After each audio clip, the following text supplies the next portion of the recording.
8:07 on the Grandy Group. Brian Eamon and Fred Grandy. In a stunning reversal of policy, the Department of Interior is lifting the ban on offshore drilling in the Gulf. That is, if you believe issuing one permit is a turnaround. Maybe not for Senator David Vitter, Republican from Louisiana, just elected to his second term in November. He joins us this morning. I assume you're not satisfied with Ken Salazar's decision, right, Senator? No, I'm not. Well, first of all, good morning, Fred and Brian. Morning. Thanks for having me on. Look, it's better than zero. One is better than nothing. Yeah. But we need to dramatically accelerate the pace of permits. This is the only deepwater exploratory permit since the BP disaster. And meanwhile, there's turmoil in the Middle East. Revenues are dropping because of this. This is a huge source of federal revenue, so this is making deficit and debt worse. And we're shipping good U.S. jobs overseas. But let's be honest here. Is Secretary Salazar relenting on this particular permit because of all of the policy arguments you just made, or is it because you've got a hold on a key Interior nominee, and you said unless you lift this drilling, this guy is not going to get appointed? I mean, you know how the game is played. Is this just a question of you playing hardball with the Department of Interior? Well, I felt like I had to do that, and I'm still going to do that. When I put that hold on this top-level Interior Department nominee, I said we need to see 15 permits in deep water. A reporter right after the first permit asked me, what about the hold? And I said, well, we're 1/15 of the way to getting there. And so that's a start, but it's only a start, and we need to go a lot further. Well, what is Salazar saying to you when the administration's telling you why they won't allow more drilling? They have issued all of these new regs and rules since the disaster. Some of them are justified, some of them are reasonable, but they have taken forever to implement them, and it's taken forever for them to explain to industry what needs to be submitted for the permits. So it's just creating a very long and laborious process, and I'm afraid that's going to be the standard operating procedure, at least under this administration. Are they purposely dragging their feet, and if so, why?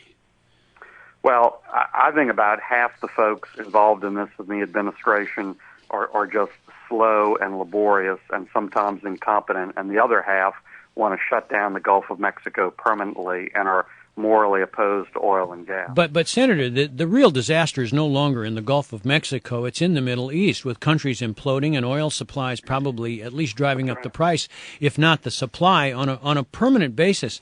They're reading the same news headlines that you are. They're getting the same briefings. Is that not even changing their mind a little bit? I hope it would, and I hope we don't have to wait until $4.50 gas at the pump, which is coming. I hope it would. You know, who knows? The Suez Canal could be shut down next week for all we know, and we need to be doing a lot more here at home in terms of our energy security.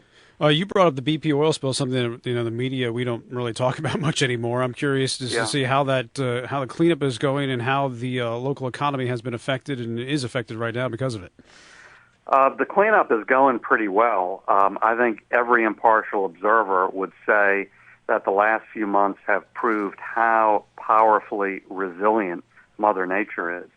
There is still damage. There's still lasting damage. I'm not saying there isn't or trivializing it, but the resiliency of Mother Nature in general has been darn impressive. And seafood is back, perfectly safe to eat, etc. The real continuing harm is not environmental, it's economic. It's not offshore, it's onshore. It's not with birds and animals, it's with people, and that's caused by this de facto moratorium, this logjam of permits. Speaking of log jams, it looks as though, at least on the House side, the logjam over the budget crisis is breaking a little bit. The House passed overwhelmingly their budget, sending it to the Senate. If Harry Reid is to be believed, and that's a big if, this initial 2-week CR will pass. What happens next, Senator, and where do the Republicans in the Senate come into play? Right. Well, we're going to vote on that 2-week CR at 11 a.m. today, and I'm very hopeful it's going to pass.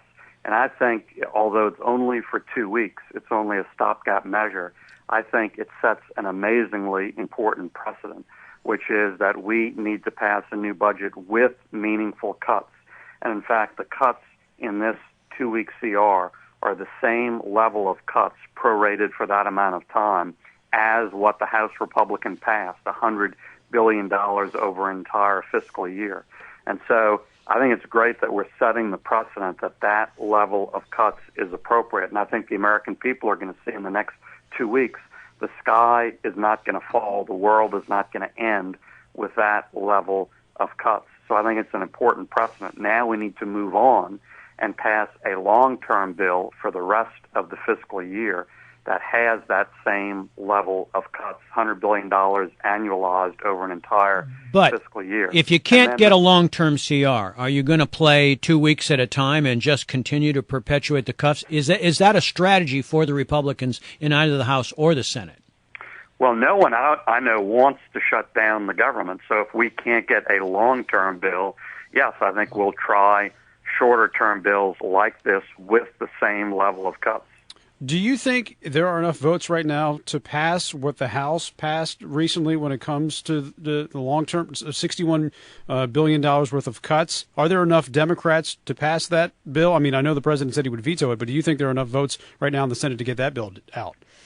I'm not sure, but I think this first step, setting the precedent for that same level of cuts for a 2-week period, is very important. I think it's building those votes, hopefully. All right. David Vitter, thank you very much for coming to the program. We appreciate it. Thanks, Senator. Thank you very much, Fred and Brian. Thanks. Senator Vitter on the Grandy Group.